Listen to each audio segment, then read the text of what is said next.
Good afternoon. I'm Dr. Warren Doctor. This is the East Tennessee Historical Society. Thank you all much for coming to the East Tennessee History Center.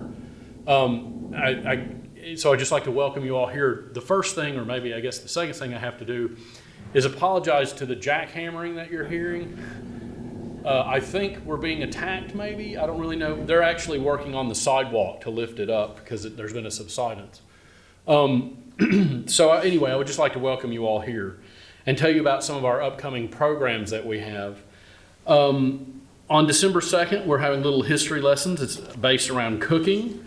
And then we have this really cool program that's called the History Parlor, which will be on December 2nd. I think that's at 9 in the morning. Is that right? I think that's wrong. Where people come in and just talk about the history books that they've been reading. So that's a whole lot of fun. Let's see what else we have coming up. The garden. What day is that? It's on the 12th. Yes, December 12th. We're doing, in conjunction with TAMIS, we're doing a look back at Vardy using moving images, and we're partnering with the Tennessee Association of Moving Images and Sound, which is TAMIS, which are also based in this building. So that's December 12th, and that'll be at noon, so that'll be a lot of fun. I'd like to encourage everyone to come. I would also like to say and encourage everyone, if you're not a member of the East Tennessee Historical Society, we would like you to join so we can continue to do these kinds of programs. So this is a really interesting paper today for a few reasons. And one of the reasons is this is a part of our Civil War Symposium about the Civil War in 1863 in East Tennessee. And so I would like to thank the Tennessee Civil War Heritage Area Trust Grant, Civil War Heritage National okay. Area. Yes, the Civil War National Heritage Area for their support of this conference. And this, unfortunately, we weren't able to have this talk during the main body of the conference, and so we were able to do it today during our brown bag session. So it's going to be great. Our speaker today is an expert in the Civil War, I think. He is a graduate of Carson-Newman University with a degree in political science and a minor in history and military studies.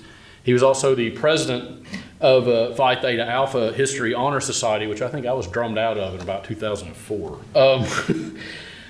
He is now a professor at Carson-Newman and teaches in a bunch of different areas, including things on the Civil War. And in fact, he won an award from the East Tennessee Historical Society in 2019 for his work on Mossy Creek, and he has been named the city historian of Jefferson City. So it's my pleasure to welcome to the stage to talk about the Civil War in East Tennessee during 1863, David Needs. Thank you very much.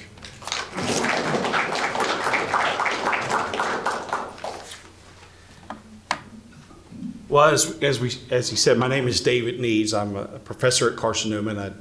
I work at a smaller university, so we wear lots and lots and lots of hats, right? And so I'm excited to do this. I was a Carson-Newman graduate. I got my master's from Carson-Newman, so I have been that. I originally am from Delaware and was raised in Pennsylvania for some part of this. So my firsthand knowledge was of the Eastern Theater.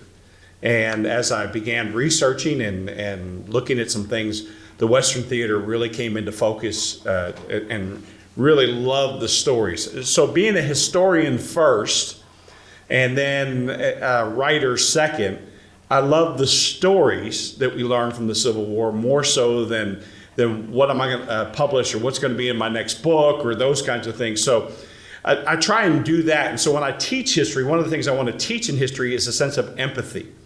When I was a kid and we would watch the Superman movies, you saw yourself as Superman by the end. Not that you should try and fly out of the theater, but the idea was that you saw yourself as Superman.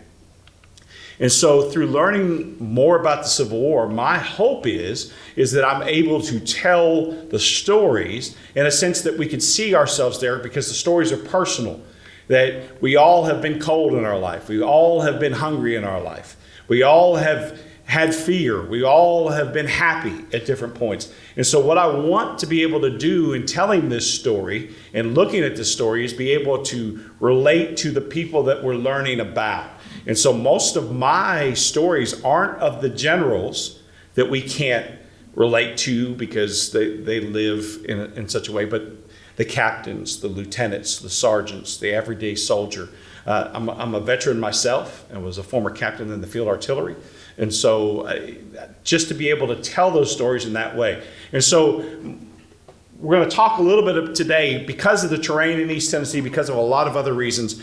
In East Tennessee, the emphasis was not on battles where there were lots of generals and people were standing in a long line and plugging the gap when they can. But it was about terrain. It was about maneuver. It was about making decisions for your brigade or your company or your regiment as you went through.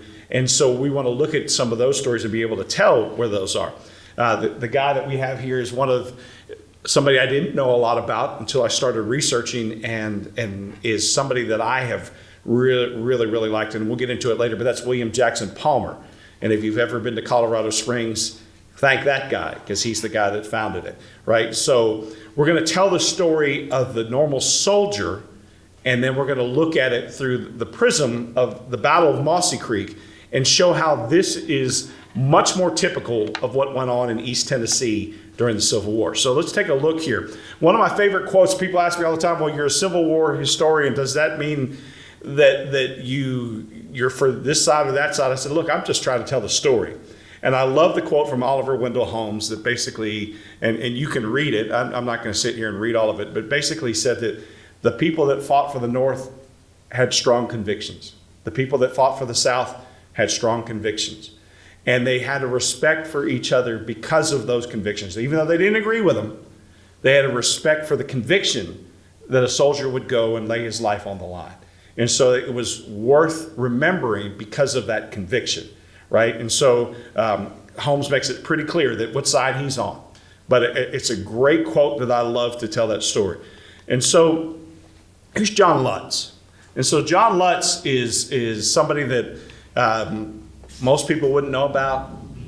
He was a private throughout the war. But John Lutz was a feature in newspapers in Pennsylvania.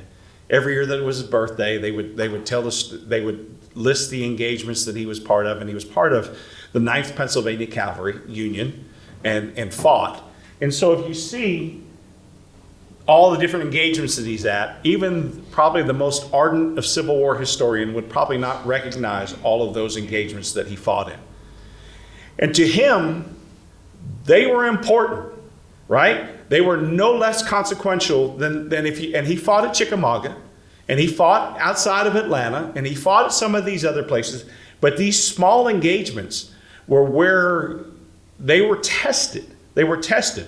And so to him, to be able to tell this story is as much about the small engagement as it is the big ones. In fact, he even mentions at the Battle of Mossy Creek where their enlistment was up. And in the mud, in the same clothes they had just fought in after the Battle of Mossy Creek, December 29th, 1863, they all re-enlisted, right? Because there was this brotherhood, there was this camaraderie, there was this feeling that they had fought in all of these engagements together. They were going to see this one through. They were going to see this one through. And so this idea of small engagements, to the soldier that fights, small engagement, big engagement, who cares? You're being shot at. You know, it doesn't matter if there's 2,000 or 20,000. Your life is in danger either way. And so it's what you do together that makes this moment critical and crucial.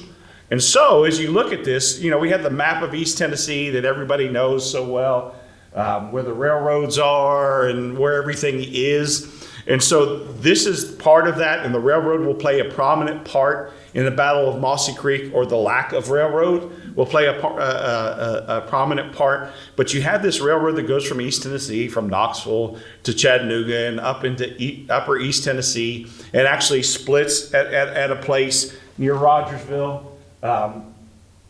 up there in the north near Bull's Gap and Rogersville. And so it runs through, and it's the East Tennessee Virginia Railroad. And the East Tennessee Virginia Railroad's president is a guy by the name of John Roper Branner. John Roper Branner lived in Mossy Creek. He was a businessman amongst all things first. And so John Roper Branner became the president of the railroad because what he did was he said, hey, I'll give you some land for the railroad station while they were putting it in. And when you put the railroad station in there, I just have one stipulation. Every time there's a passenger train, you got to stop in Mossy Creek. And so when he did that, he built a store. And he built places to eat. And he became so well off from doing it, they made him the president of the railroad. Right? And so the railroad was a prominent part and went through Mossy Creek, and it was a key component in where it was.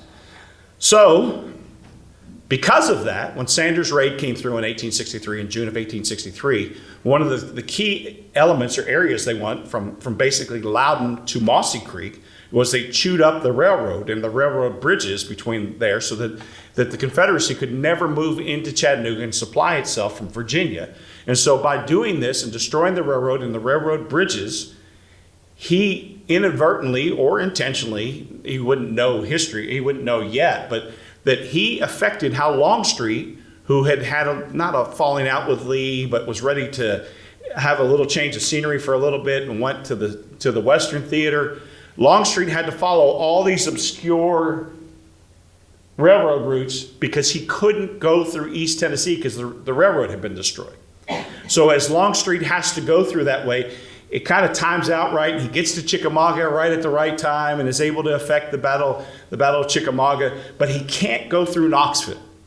He can't come down through Chattanooga, and so it creates this void of power because they can't supply troops there, and it creates this idea that Knoxville is vulnerable, can be captured, and troops are able to do that. And so we have this timeline that Aaron Astor did a really good job of kind of explaining of what went on from the Battle of Fort Sanders to everything that occurred during this time. I find it coincidental that around the time of the battle for Knoxville is when Lincoln delivers the Gettysburg Address, right? So while they're fighting for Knoxville, Lincoln is delivering the Gettysburg Address and talking about the importance of finishing the war, seeing the war out, seeing it out through all the way through. And so there's these series of engagements that go all the way into December where Longstreet is kind of making his way towards Virginia, but not sure yet where he needs to go. And so there's these correspondence, if you read the War of the Rebellion series, that Longstreet offers all these suggestions to Jefferson Davis and to Robert E. Lee, like maybe I should go invade Kentucky. And if I do that, maybe it would make Lincoln's popularity wane. Or maybe I should go here, or maybe I should go here. Can you give me more soldiers so that I can make a raid? Can I have more cavalry? They do agree to give him a little bit more cavalry, but it's not for a raid into Kentucky yet. And so it's Martin that they basically get from Wheeler and Forrest. And so they get Martin's cavalry that will play a prominent role in the Battle of Mossy Creek. And so it is at that time that they fight the Battle of Bean Station. And Longstreet realizes you can't live north of the Holston River and sustain yourself because the farms aren't as good. But if you're between the two rivers, if you're in what we now know as the Lakeway area, the land's much more fertile. You can live off the land because there's no railroads that can supply either side, right? We know that the bridge is burned at Strawberry Plains. We know that the bridges are burned and not capable of being used. So soldiers have to be ferried across the rivers when they have to go. And so that takes a long time. And because there is no supply coming in, you have to have cavalry, which means you have to feed your horses. And so there's a real issue with supply. So for the Union Army, they were able, closer to their supply base because they owned Knoxville, that they could at least get things in from Knoxville and supply their army by wagon, but they would have to ferry the wagons across. There was a worry in Strawberry Plains because so many troops were there in 1863 without officers that it was becoming unruly. There was a couple correspondence that you read, like, we need to get more officers here right away because the people are out of hand. Like the soldiers are out of hand here, like all the supply people, all the wagoneers, all the people that are there, like they need some direction because there's real problems. In fact, the Union people, and we know that East Tennessee was predominantly Union at this time, especially where we are, that there was concern that because they were foraging, they were just taking whatever they could get, whether they were pro-Union or pro-Confederate. And a lot of the pro-Union people were saying, we're doing more damage than the Confederates ever did by stealing and from everybody. And so there's this fear that there was just not a great relationship. And so as we look at what the average Confederate soldier ate as opposed to what the Union soldier ate, you can see that the Union soldier was much more taken care of as a group because of the proximity to supply, whether that was still where it had to be ferried across, but closer to Knoxville. They could send the cavalry out in longer reconnaissance missions where they could look for food, right? So now the captains and occasionally the majors that were in charge of the recon of the area. The Confederates, because their supply was so bad and the shoes were so bad, you couldn't send infantry out. And if you sent a wagon out, you had to have a horse that would pull the wagon, and you had to be able to feed the horse that was pulling the wagon. So a lot of times soldiers were sent out just on horseback to find whatever they could, but you had to feed thousands and thousands of soldiers based on that. And so it wasn't worth what the horse would have to carry because you'd have to feed the horse based on what it would carry. So the Confederate soldiers' plight was much more difficult than the Union soldier at that time. Nobody's plight, though, was worse than the civilians that lived in this area, and we'll get into that in just a minute as to where that is. And so, we have Knoxville, and we have the forts around it, like you see Fort Sanders, and you see some of the area around it. It would be amazing if, I always think, like if I walked into a time machine and I was back in that time and what they defined Knoxville as, and we look at Knoxville today, and then we go back into that time, it's like, this is it? Right? Like this, what town is this? Oh, this is Knoxville. Okay. And so if you look at Knoxville at that time, and I don't know the exact numbers, and somebody could correct me, but I think around that time it was like 6,000, maybe 6,000 or so. In the vicinity around Mossy Creek at that time was probably, it was unincorporated, so there wasn't official census numbers, but was probably in that area around Mossy Creek was between 2,000 and 3,000 people. So it's half as big as Knoxville at that time. And so you have Longstreet, and his is the red line right here, if you can see it, and the blue line that's following from the Cumberland Gap and across. And so you have Longstreet making that retreat away from Knoxville after the failure at Fort Sanders. And so he's making a retreat, and he's trying to go back up. He's not sure exactly where that's going to be. Is he going to be called back into Virginia through Bristol and then get onto the Virginia Railroad? Or is he going to get into, is he going to be asked to stay in East Tennessee? The soldiers in those days did not want to stay in East Tennessee because in East Tennessee they were very pro-Union. In fact, you read an account of one of the soldiers that tells and says, they all have beards, they all smoke or chew tobacco, right? They all cheat, they're all dishonest, and their men are too, right? Like that. That was it's a common expression, but they were talking about that in Morristown, that the people of Morristown were that bad, right? And so they didn't want to be there. And there would be letters written home from soldiers that were fighting for the Confederacy, like, we're fighting in a Confederate state, and the people here hate us. They hate us. And so they didn't want, it wasn't that treasured assignment. When I was in the military, it was like, all right, they want us to go, I'm going to be stationed in Hawaii? Okay, yeah, I guess I could do that, right? Like, this was no Hawaii for the Confederate soldiers. And so you have that. And so the area that we're going to focus is inside this yellow box. And it's what we know today is the Lakeway area. It's New Market. It's Mossy Creek. It's Dandridge. Morristown to an extent, but Morristown wasn't. Russellville, you have some of those towns. And so it's the area between the two rivers, right? The area between the two rivers. Now it's the area between the two lakes, Douglas and Cherokee. But it's some rich, fertile farmland.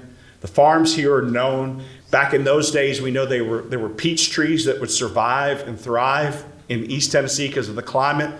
And it was the best crop they had in over 2 decades that you read from some of the research beforehand. So it was fertile, and there was ample food to live off of. And so it's important that we know that as we go through. So what you have is in December 24th in 1863, we'll talk about some of the different units here, but one of my favorite ones is the 1st Tennessee Union Cavalry, right? It was led by Brownlow's son, originally led by Andrew Johnson's son. A lot of the men that fought for this were people from the surrounding counties that we know today, you know, Knox, Jefferson, Hancock County, Cott County. These are people that were pro-union, that some who owned slaves, some who didn't, but were pro-union amongst all things. And so they retreated up north because they didn't want to be conscripted into the Confederate Army. And so they went north, and they went on some of the passages through the mountains of Kentucky, knowing that if they had got caught, they would have been arrested for treason. And they formed a unit in Richmond, Kentucky. And because of East Tennessee and because of the terrain, they originally were going to be infantry, and they said, no, these guys can ride. Like, these guys can ride horses well because they're used to all different kinds of conditions. And so they became a cavalry unit, right? And so there are some people that Carter writes the book that later, and they actually sell it in the gift shop here. And it's about the First Tennessee Union. And Carter had a store on Broadway for years after the Civil War, and he was from Knoxville. And so they go through this grand parade down Gay Street after they come back as conquering heroes that ride to Brownlow's mansion, and then they make them go up to Strawberry Plains the same day. They cross across Strawberry Plains and go right into war. So they go from parade. Imagine if you're in a Super Bowl parade or the Major League Baseball World Series parade, and then you have to play. Like, you just won, but now you got to go play. And that's kind of what their experience was. And so they have to go across, and they have to move into Strawberry Plains, and they're going to move up into Upper East Tennessee. Well, there's 2 or 3 key places here. New Market was an older town, and then there's Mossy Creek, which I told you was around 2,000 to 3,000 people. It was a railroad crossing town. It was a road crossing town. And there's Dandridge. And these places have good food supply. Mossy Creek had a mill, right? So some of these soldiers that were coming through had been millers before the war, so they can just get to the grain. They can mill the grain, and then they can supply their army, right? So you can live off of this land. And so, but they're going to deny each other. The common rule of engagement here is, even with their brigades, is that they're going to deny each other as much forage as they possibly can. Union soldiers want to get all the food. Confederate soldiers want to get all the food so they can supply their armies. So they're moving from food source to food source. A soldier in the 15th Pennsylvania said the battle for East Tennessee was a battle for corn and bacon. Corn and bacon. Not for territory, not for land, for corn and bacon. Wherever the corn and bacon was, that's where they were going. And so there's where they go on December 25th on Christmas Day. So they fight an engagement in Dandridge. Union forces retreat back to New Market. This Christmas Day, 1863, the 2nd Brigade with the 1st Wisconsin pushes into Mossy Creek, there was a land between New Market and in Jefferson City, now Mossy Creek at the time, called Oakland. And it was where the Peck family lived. And the Peck family was one of the original settlers of the area. And one of the Pecks had fought for the Confederacy. It was a West Point graduate, and the other one was a general in the Louisiana Tigers, right? So the Pecks clearly had Confederate sympathies. And so they pushed through Oakland, they pushed into Mossy Creek. Some of the Tennessee units engaged those troops in Mossy Creek, and that are led by captains and majors, and they're trying to deny each other use. Well, there's only one bridge across Mossy Creek, and it's swollen because of the rain, so it's deep and it's swollen. And we know that Mossy Creek, which is still there today, would go about every 400 feet or so, and there would be a waterfall, at least a 6-foot waterfall. So it was for industry. It was great in those days. Again, to gain a sense of empathy, I think of Little House on the Prairie, and I think of Charles Ingalls working the mill, the sawmill and that's what there were a lot of. In fact, there's a part along the creek, it's called Sawmill Holler, right? And that was because the creek flowed fast enough and was deep enough that you couldn't get troops across, and there was one little bridge that was open, and that was it, because everything else had been burned. And so the Confederate troops try and deny the Union access to Mossy Creek. They get trapped, and one of the Unions has to come across the bridge and charge.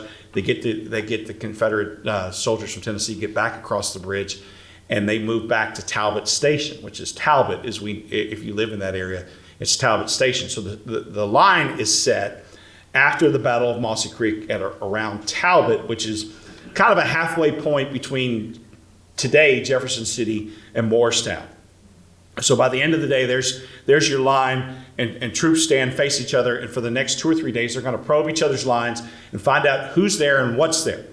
Now, the Union has a secret weapon here, right? So there's the Army of the Cumberland is there, the Army of the Ohio is there, and there's some independent cavalry. Let me see if I can get to this here. And so here's the Union makeup.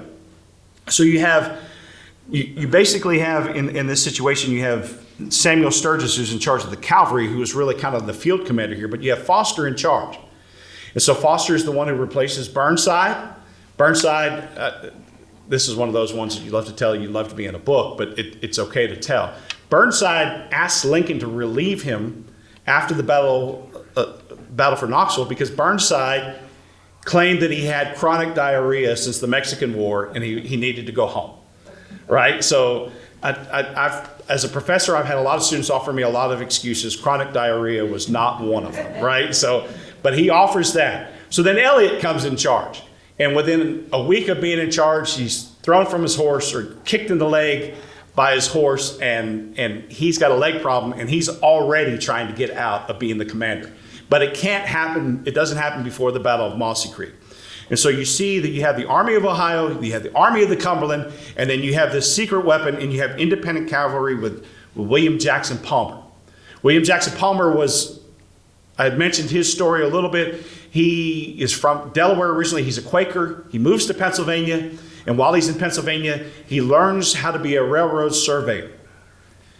He goes to England and learns how the railroad being put in England. He comes back. And as he comes back, he forms a regiment of cavalry known as the 15th Pennsylvania. He's a Quaker. So you said, well, why would he fight?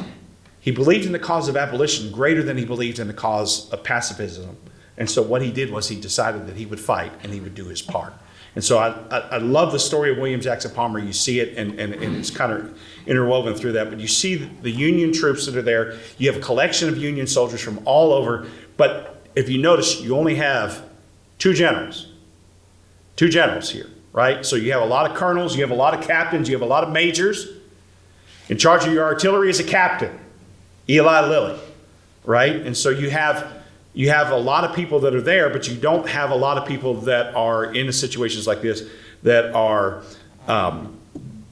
that have had a lot of field leadership. They fought in a lot of small battles, but they're not somebody that's commanded a large group of soldiers at any time.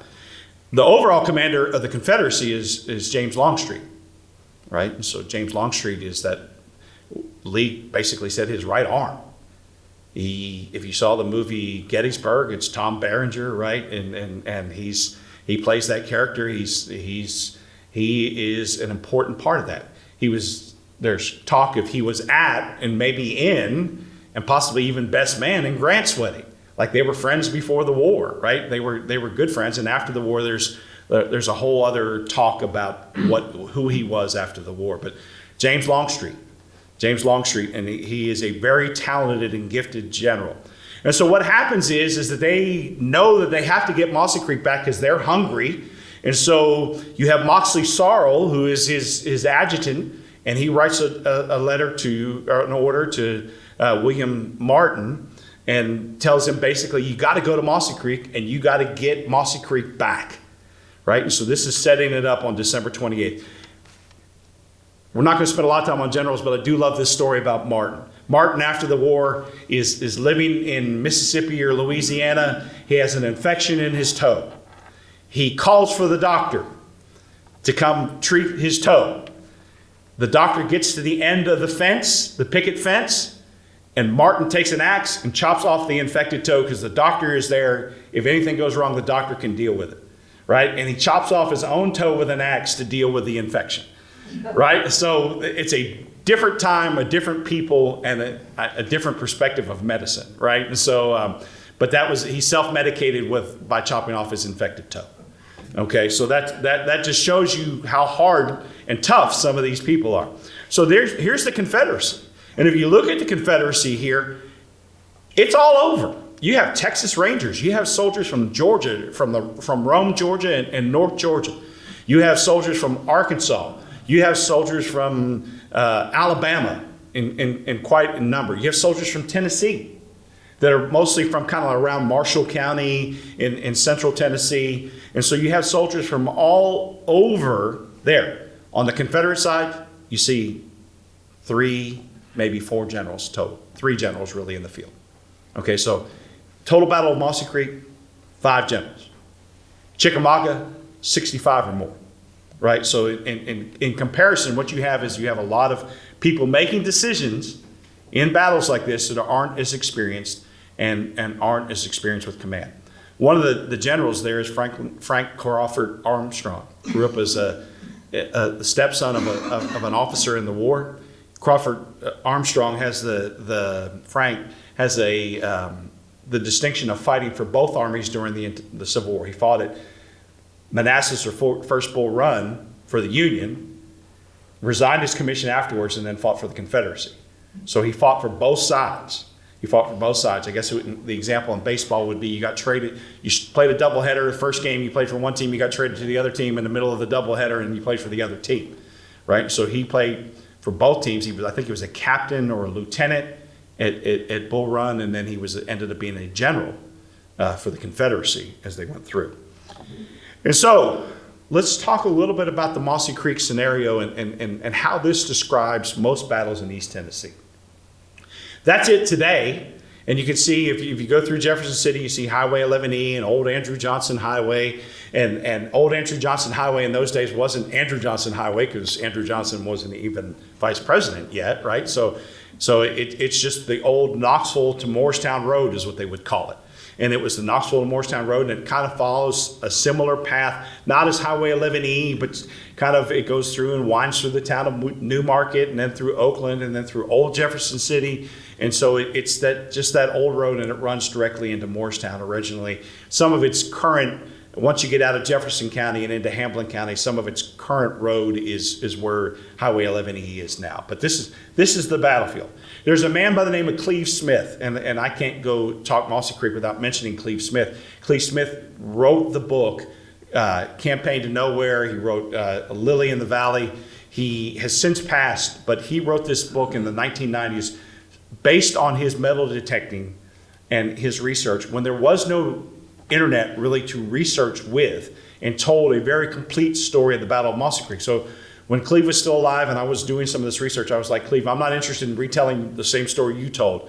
I'm just interested in telling the stories of some of the people that were there. And it's been great for us in that relationship, because if you want to know exactly what happened, certainly that's a great book to look at.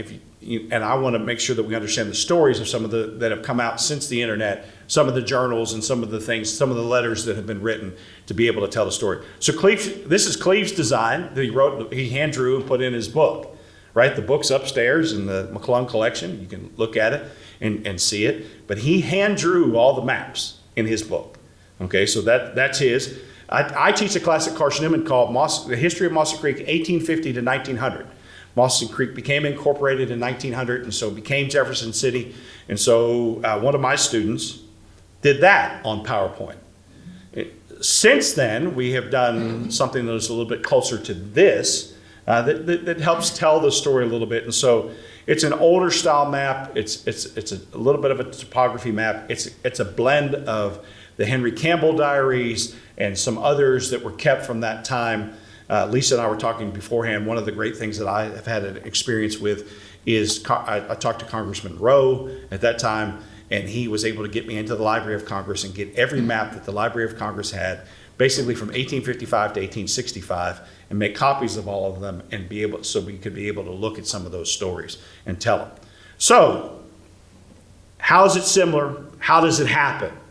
Right? So, it's December 29th, 1863. The day before, you got generals corresponding with each other back and forth. You know what would be great? To send half of your brigade to Dandridge to make sure that the Confederates can't get into Dandridge. And some other general said, you know what, General? That's a great idea. We can show a show of strength in both places. We'll split our force in two, right? At that time, the people that kept journals called it a Tom's Fool errand, right? That it was lunacy. The average soldier knew that it was stupid, right? said nobody, hey, splitting our force in two will make us that much better, right? And so they send 2nd Brigade before sunup, and they send them to Dandridge on this old road where there's only one bridge. They cross the creek and they start to ride toward Dandridge, just in case the Confederates want to attack there. Well, the Confederates know that the Union forces split, and they said, all right, well, hey, we're going to attack Mossy Creek. And they're split. And so they start from, and this is where it's different, I guess. The Confederate Army came out of the north. The Union Army was in the south. The Confederate Army was on offense. The Union Army was on defense. So these are different things that happen. The Confederates, at the start of the battle, outnumber the Union Army. That's not usually the case in most engagements. And so the Confederate Army comes from out of the north, from Talbot Station, and they start to attack first thing in the morning. If you were in Jefferson City today, probably right around where one of the Dollar Generals are. Now, I mean, there's a lot of Dollar Generals, but one of them is where they are. And they start to attack. And here are basically the 1st Tennessee Union and the 2nd Michigan, and they're at the front pushing towards Talbot. All of a sudden, there's 8 to 10 pieces of artillery that open up on them, and all of these Confederate units. The 2nd Michigan had been trained originally by Philip Sheridan and was now in command by Archibald Campbell, who was a colonel. The Union forces in command with a 20-year-old lieutenant, 20 years old lieutenant colonel. I have a son that just turned 21. I wouldn't put him in charge of a lot of things, right? He's not even good at cutting my grass a lot of times, and in this case, Brownlow is in charge of the 1st Tennessee Union. A lot of it is because of who his father was, but he had a dynamic personality that people wanted to follow. And so they're fighting, and they're fighting a tactical retreat because they're overwhelmed by the Confederate attack. And so they want to fight back on that Knoxville to Morristown highway, and they have to fight a tactical retreat. Now, as they go through and they fight this tactical retreat, the 2nd Michigan is lining up in key positions where they can hold the ground briefly and then retreat some more. Hold the ground briefly, retreat some more. And so if we look at the 2nd Michigan Cavalry, one of the things they're armed with is a Spencer carbine, right? So they can fire a lot faster than the average soldier can fire. And so there's this story, and it's 100 Battles in the West, right? And it's done, basically by Marshall Thatcher. It's who's a captain in there, and he tells this important story about basically, you can see it here. The Confederates are coming in force, and they stand with 500 men like they're 3,000. If this was written in the time of the great Greek tragedies, we would remember it because Homer would have written it or somebody would have written it. But this is somebody that obviously had studied a lot of Greek because he's telling this story, and it flows with elegance, right, about the battle. And he says, we stood against the fence like we were 500, in danger of being swallowed up by the enemy. But we stood strong, and as they approached, we fired, and many fell at our feet, right? Because we had this, and they fell, and we retreated. And our officers had their horses shot out from under them, or they were shot in the shoulder and they were wounded. And they fight this tactical retreat from Fairview, which is still there. It's still there. It's a large brick house that the Williams family owned. And they fight in the farmyard, behind the barn, behind the outbuildings. They're fighting and they're holding off the Confederacy as the Confederacy is charging and moving. For the most part, the Confederacy had fought as dismounted cavalry. So they left their horses and they moved forward. But some of the officers still sat on horseback. And they charge and they push, right? So who are the officers? For the most part, they're captains and majors that are trying to push their men forward. And who are standing against them? Captains and majors trying to hold those companies that they were in charge of. That sometimes are as little as 30 men and sometimes many more than 100, and they're holding them in line to fight. These are people that you have sweat with, you've bled with, you've been cold with, you've eaten with, and so you're standing there, and as these people fall, these are not just faceless people, they are friends, right? And so you're in the face of all this charge and combat, your friends are following. Right? A lot of them, because you serve in the same company, are from the same hometown. They were schoolmates. They were friends that served with you, right? And so they fall as they go through, and they fight this tactical retreat. So it starts at sunup, and by 11 o'clock, what has happened is there's kind of a formalizing of the lines. And so the Union troops, armed with three-inch Rodman or ordnance rifle or ordnance artillery pieces, led by Eli Lilly. And if you're sitting there saying, that name is familiar, right? It's Lilly Pharmaceuticals, the one who just about every prescribed medicine in the United States has been created there. That guy, right? That guy's at the Battle of Mossy Creek. He was at Wabash College. He was a student there, and he forms a artillery company with people that were basically at Wabash with him, and some people around there. And so he takes these 3 guns and he puts them on this piece of ground that's perfect for artillery. It's got a rolling slope backwards. The muzzle basically just hangs right out over the berm, right? So it's protected to a degree. Now, what it is also, though, a workout, because every time you fire that artillery, as the gun retreats, you got to wheel it back up the hill, and then you got to fire it again, right? So to put it back into position, they get a workout that day. But because of the position, because it's protected to a degree, they are able to slow down the Confederate advance with 3 pieces of artillery. Now, they have 8 to 10 pieces firing at them, and they don't even focus on those. They don't get into an artillery duel, which would be the common thing that most soldiers would do. Most generals, the textbook would say, take out the 3 pieces of artillery and then worry about the infantry around if you have enough infantry support. Lilly breaks the textbook. What he does is he says, no, I'm going to worry about the infantry, and I'm not going to worry about the artillery shells being fired at us. They're probably smoothbore. They're not going to be as accurate. In fact, we know that the Confederates got to a place where they were running out of ammunition, and they started to take pieces of railroad and they would fire it. So there would be a whistling sound as they would go through. And so you realize that in this situation, they're being fired at by anything and everything they can find. And actually, Lilly loses 2 of his men who are looking to sight the gun. The sergeant's looking, the corporal's behind them. They're sighting the artillery piece, and a round comes in and takes both their head off. Okay?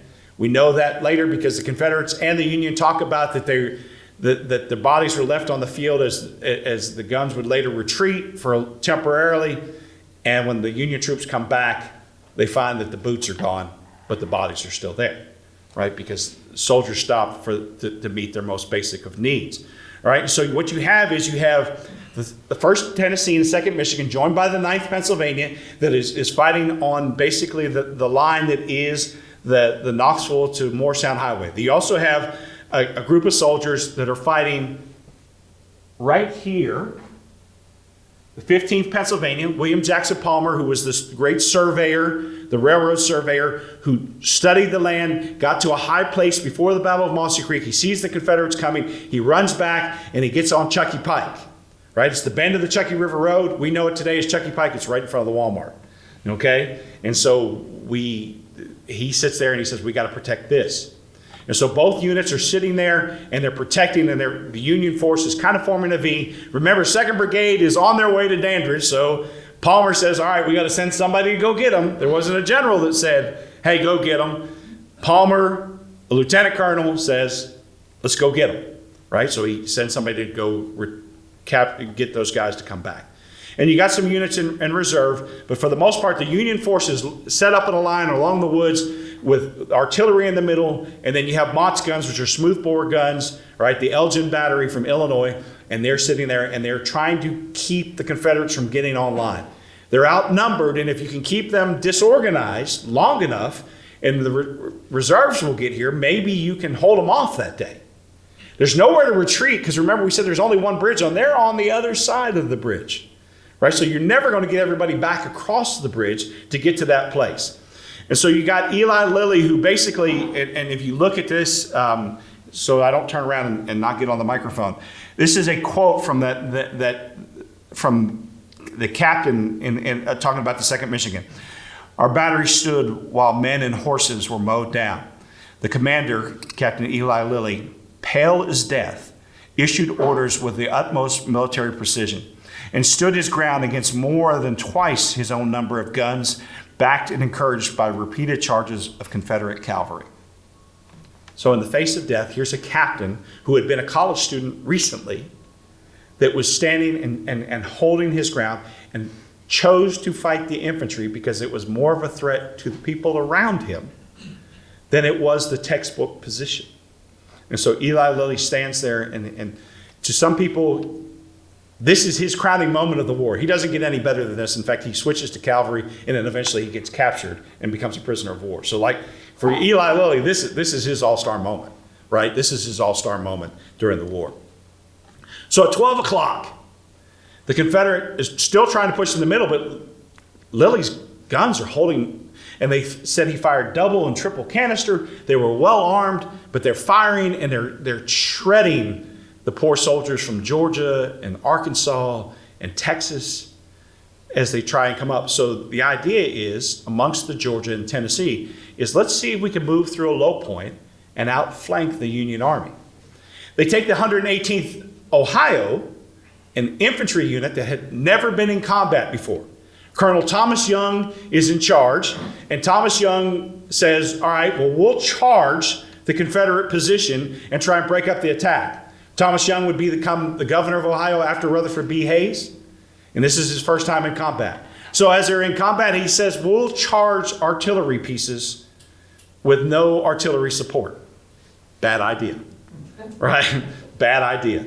And he charges them, he meets them, they retreat into the woods. I've always kind of, not to make light of it, but think of that Monty Python runaway, situation where like they charge and then they run away. It's kind of one of those situations probably in this situation where they charge, they go back into the woods and they stay in the woods for the rest of the battle, right? They don't really fight for either, so they're just in the woods, right? First time in combat, and that's where they are. So the Confederates move around the woods. They move to a low point. At this time, Lilly's starting to get flanked. Like the 9th Pennsylvania has been asked to stretch between the two artillery positions. They're taking on a lot of casualties. Lilly's artillery unit is taking on tremendous casualties. And as they take on all these casualties, they have to retreat, and they have to move the guns, some of which, because the horses were so shot up basically about 800 meters, 800 yards up a hill to a new position. And one of the pieces had to be hand rolled over there, right? So horses are supposed to carry them, but men are. But Lilly's men were so shot up, but you see captains that are shot in the arm and can't use one of their arms. But they said, my other arm is good enough to hold the artillery, or to hold the telegraph wires down so we can get this piece through so that we can keep fighting. So it's a different era, different people, different time. At 1 o'clock, it's just about that time where they have to retreat. They're getting outflanked. The Union troops know that it's not good. And the troops from 2nd Brigade still aren't back. They still aren't back because they had to make sure that this wasn't a diversionary attack and that Dandridge was the real target. They had to make sure that Dandridge was protected too. So at 2:30, Lilly's pieces are now up on a new hill. 1st Tennessee Union, 2nd Michigan are sitting up on the hill. Colonel Archibald Campbell's up there, and Lieutenant Colonel Brownlow comes up to him at 20 years old, and they're sitting there discussing about what's next. Lilly's pieces are shot. They don't really have much left.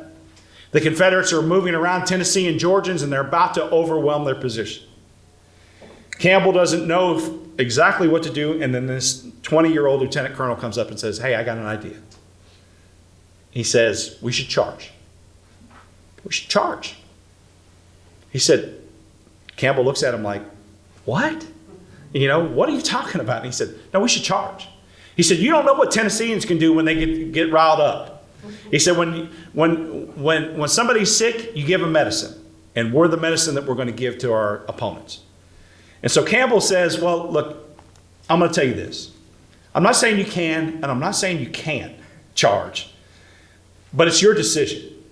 Well, I know as a father, anytime I've ever said that, I know what's going to happen next is that they're going to do the can, and the can't is completely out of their mind because to them I've given the blessing. And so Campbell basically says, all right, it's up to you. And Bradlow says, all right, good, we're going to attack.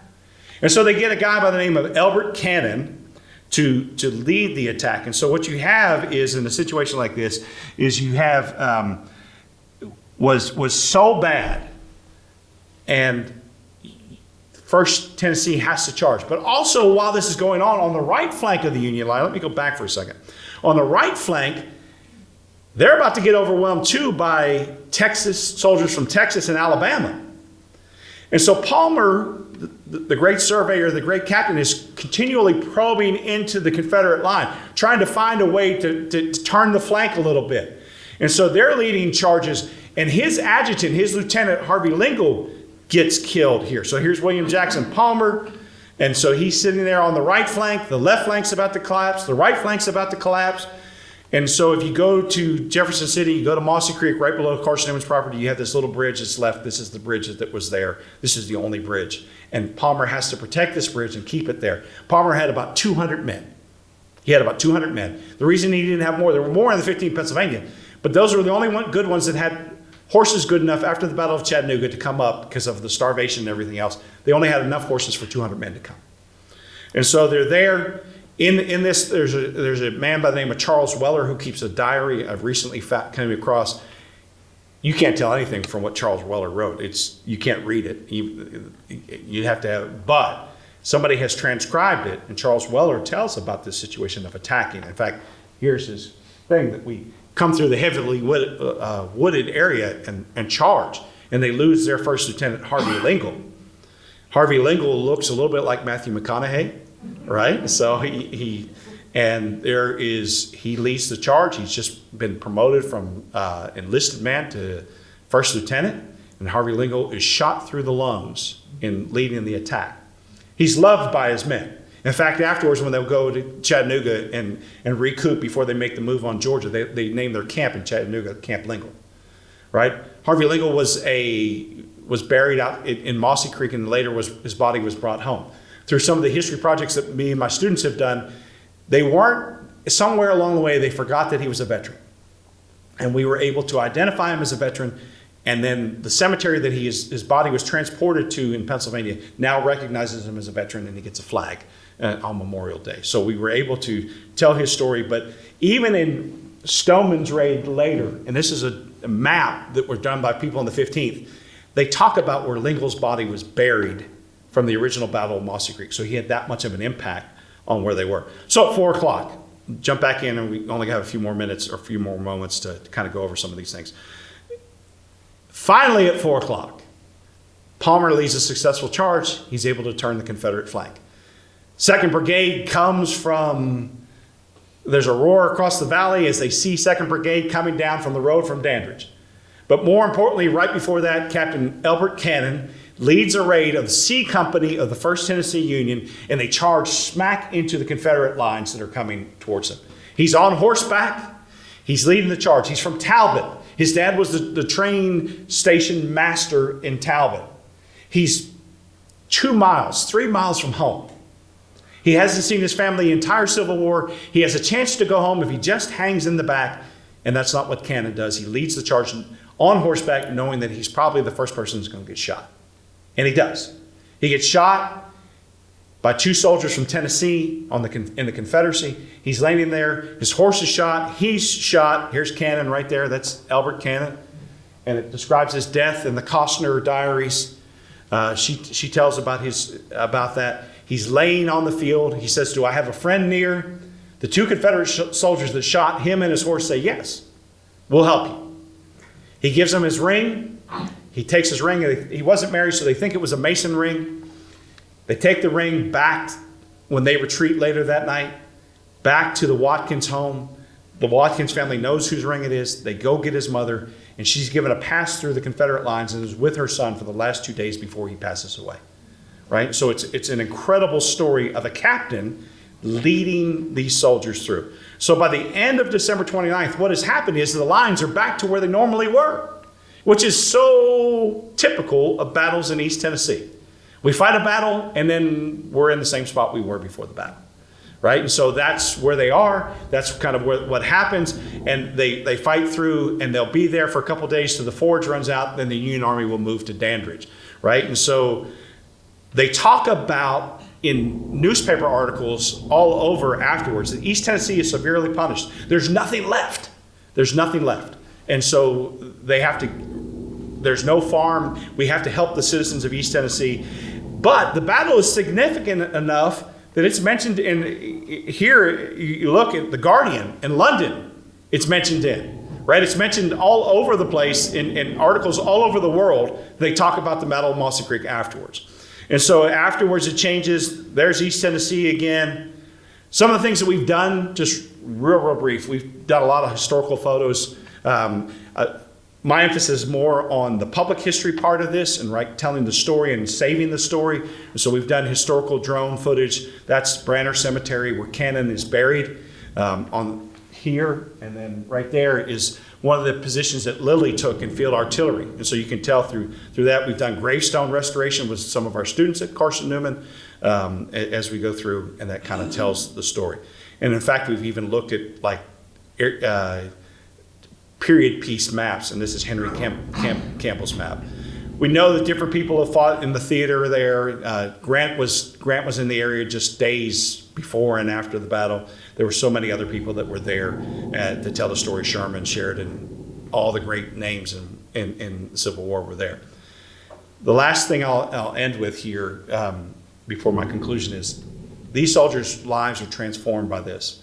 After the Battle of Mossy Creek, to a man, they were all re-enlisted. All their 3-year enlistments were up and they enlisted to a man. This is the 15th Pennsylvania, and they would get together every year till they all died off. They would get together every year. And this year was in Colorado Springs because William Jackson Palmer founded Colorado Springs, had a fall on his horse, couldn't ride a horse, couldn't travel, and so they all came to him, right? Because they believed in it. So just briefly in conclusion, lack of railroads, bridges placed a restriction on the troop size.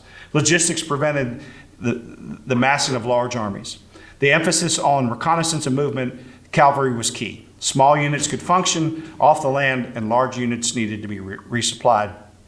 Divided loyalties kept either side from gaining an advantage, and special key geographical points require resources and troops to be stretched, and leadership was then passed on to the decisions to those in the field, those that had to make the decisions of where they were. So in East Tennessee, the captain was king, the major was king, because they were the people that had to make those decisions in the crucible moments to be able to make sure that they could be successful. Okay, thank you.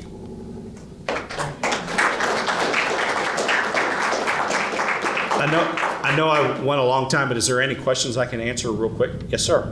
Yeah, and most of the accounts I've read that charge, led by Brown Law, they emphasize the fact that it was a saber charge. Yeah, it was. And that surprises me because, as an amateur, I'm always thinking, the guns are better. Right. But historically, can you tell us why was that effective? Why was the saber charge coming at them successfully and sort of forestalling? Because I think they had to break lines. And so sometimes with the shot the way that it was, and if they weren't armed with Spencer, you got one shot, basically. Now, you could have done a revolver charge. Yeah. But the saber charge was the greatest thing they could get the enemy back on its heel. It's because as you saw sabers charging at you, knowing that they're intent on not just riding up and stopping, but intent on riding through our line, it really caused fear in those that were standing and holding their ground, because you looked at the saber charge and you looked at that and said, do I really want to stand here, because they're going to ride over me if I don't. So. All right, thanks. Uh-huh. My great-great-grandfather was a commissary sergeant in the 1st Tennessee. Okay. And so, in researching his genealogy, one of the people that I've come across was Calvin Dyer. Okay. Who was a major Yes. in the 1st Tennessee. Yes. He ultimately commanded the unit when Brown Right. was wounded later on. Right. And you probably know the ironic part of his life was he survives the war, comes back. Well, he was a merchant in Mossy Creek. He Right. was his brother-in-law. Comes back, comes to Knoxville for an auction, and gets killed. Right. Shot dead. Right. At the auction. And just the tragedy of some of those stories, like. He survived. Right. Probably 3.5 years of the war, and he comes to Knoxville for an auction, and he's shot dead. Well, some of the soldiers in the 9th Pennsylvania that were captured, and then they go to Andersonville and then they have to ride back on the Sultana and others, and they die on the way back. You know, I mean, just the tragedy of some of the stories of people, or those that just died of sickness, made it through the whole war getting shot at and died of sickness days within the end of the war. Well, my great-great-grandfather got a disability pension. Okay, He died in 1899. He's buried on a family farm up okay, at Indian Ridge. okay. And so, but Carter's description of all this, the thing that really impressed me in reading about it was how damn cold it was. Yes. I mean, it was cold. All the time.